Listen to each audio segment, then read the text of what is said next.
Kamu pernah nggak lagi berdiri di dapur pagi-pagi, kopi udah meluber kemana-mana, atau susu baunya udah asem kayak plastik basi, terus perut kayak disimpul kenceng, rahang ngunci sendiri. Rasanya hari itu udah resmi gagal sebelum jam 7. Mau jalanan lancar kayak air ngalir, tapi yang ada mobil diem kayak batu. Jam dinding nyolong waktu kamu pelan-pelan, dan di kepala langsung muncul label, hari ini bencana.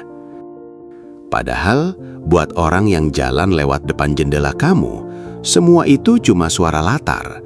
Nggak ada warnanya, nggak ada beratnya. Sampai kita sendiri yang ngasih warna, sampai kita sendiri yang bilang, ini masalah. Kalau cerita-cerita kayak gini sering nyentuh kamu, pelan-pelan aja tekan subscribe.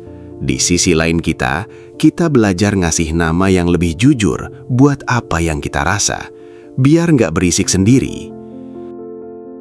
Masalah itu muncul bukan karena kejadiannya, tapi karena ada benturan antara yang terjadi sama yang kita mau terjadi. Kita udah lama dilatih buat naruh semua pengalaman ke kotak kecil. Ini baik, itu buruk. Jadi pas realita nggak nurut sama maunya kita, dada langsung sesak. Kita sebut itu penderitaan. Padahal kalau kita berani mundur selangkah, kita bakal lihat beban itu muncul karena kita ngerasa jadi bos dari semesta. Kita kira semua harus ikut skenario kita. Label bagus dan jelek mulai ngelupas pas kita berhenti maksa jadi sutradara tunggal. Kita hidup dengan asumsi bahwa kita yang nyetir semuanya. Kemauan keras kita anggap mesin yang bikin hidup jalan. Tapi coba perhatiin sekarang, nafas kamu masuk keluar tanpa kamu perintah, jantung kamu ketuk-ketuk tanpa kamu atur. Bahkan waktu tidur, semua tetap kerja. Hidup nggak pernah minta izin kamu buat lanjut. Keberadaan itu kayak sungai, dia malir ke laut, mau kamu renang atau diam aja di pinggir. Yang bikin capek itu bukan sungainya, tapi keyakinan bahwa kamu yang harus dorong arusnya. Kita jadi kayak atlas, ngerasa kalau kita lepas, dunia bakal runtuh. Padahal ketakutan itu aja yang bikin kita tegang terus, kayak hantu yang ngunci kita di siklus stres. Dari kecil kita dikasih buku aturan gak tertulis. Harus sukses di umur segini, harus punya ini, harus capai itu, baru dianggap jadi anggota suku yang benar. Gagal dikit, kita langsung mikir ada yang salah besar sama hidup. Padahal mungkin jalannya emang belok. Mungkin cerita kita udah ditulis dengan tikungan yang gak kita duga. Dan anehnya, pas kita sadar kita bukan yang pegang kendali penuh, ada lega yang tiba-tiba turun. Kita berhenti berantem sama arus, karena ternyata arus itu udah bawa kita ke tempat yang perlu kita datengin. Kebayang gak? Malam-malam gelap banget, terus kedengeran suara dari luar. Kamu buka pintu pelan-pelan, di lantai ada bentuk melingkar. Otak langsung teriak, ular. Adrenalin naik, kaki kayak udah digigit padahal belum ada apa-apa. Terus lampu nyala, ternyata cuma tali. Paniknya hilang seketika.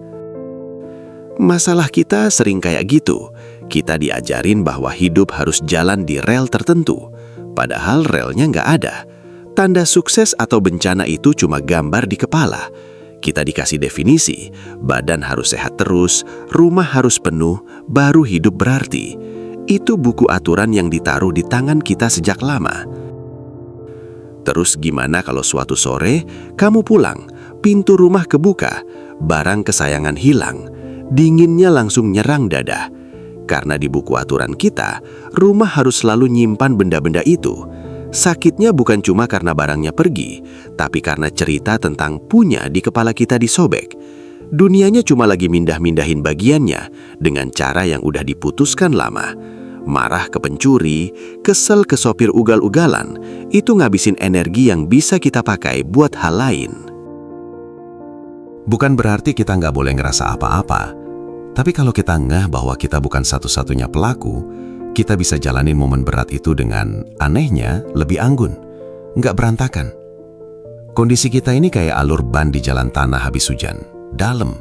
Pengalaman masa lalu, ingatan lama, itu ngukir alur di batin. Jadi pikiran kita ngikutin jalan yang sama, berulang-ulang. Lihat sesuatu, langsung kepleset ke alur takut. Kita nyebut itu masalah, padahal itu cuma ban pikiran yang masuk ke jalur lama. Beban masa lalu bikin hari ini kelihatan kayak bencana.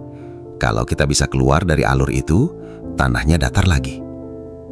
Pas marah atau sedih nyerang, biasanya kita langsung nyemplung. Kita nggak nanya, siapa sih yang lagi tenggelam? Kita otomatis ngerasa jadi korban. Coba berhenti sebentar, tanya, siapa yang lagi ngerasain berat di dada ini? Kalau kamu ikutin rasa aku itu pulang ke sumbernya, badai di tengah itu ternyata kosong. Rasa aku ujung-ujungnya nuntun ke kesadaran yang diam. Pegang rasa aku itu, ikutin terus, lama-lama beban luntur. Kadang malah jadi ketawa sendiri, karena kelihatan, ego itu cuma kumpulan cerita lama. Banyak penderitaan kita datang dari usaha ngejagain hantu. Pas topengnya jatuh, yang sisa cuma terang. Dunia tetap mutar kayak biasa, tapi kamu jadi kayak tanah lapang. Hujan dateng, panas dateng, kamu nggak berubah karena awan. Ada sistem kerja semesta yang jauh lebih luas dari mau kita. Ini bukan soal perasaan halus, ini tenaga yang bikin bintang tetap di orbitnya, yang bikin musim ganti tepat waktu. Ini tanah yang kamu pijak. Pas kamu nyambung ke sumber itu, masalah berhenti jadi tembok. Dia jadi bayangan yang tembus cahaya. Kamu sadar, kamu lebih dari satu orang yang lagi berantem sama dunia. Kamu adalah dunia itu sendiri yang lagi mainin lakon yang pas. Bayangin layar bioskop. Filmnya tegang, ada perampokan, ada rumah kebakar, tapi kain layarnya tetap putih, tetap dingin, nggak basah waktu tokohnya nangis, nggak kebakar waktu apinya nyala. Karena diamnya layar itu, drama bisa tampil. Sifat asli kamu kayak layar itu. Gambar hidup boleh nunjukin duka, nunjukin senang, tapi nggak ninggalin goresan ke yang nonton. Semua kerlap-kirlip cahaya butuh layar, tapi layar nggak butuh cerita. Sementara filmnya muter, kamu tetap layar yang nggak berubah. Biarin kejadian datang dan pergi kayak awan di langit musim panas. Percaya sama kecerdasan yang jalanin bintang dan musim. Kecerdasan yang sama yang lagi jalanin hidup kamu sekarang. Akhirnya, kamu bisa nonton tanpa cemas gimana endingnya. Hidup ini karya yang gerak sendiri, dan kamu adalah cahayanya, sekaligus diamnya.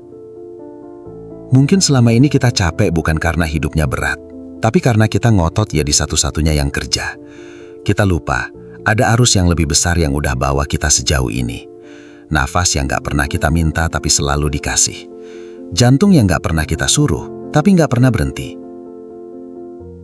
Jadi kalau hari ini kerasa berantakan, mungkin bukan harinya yang salah.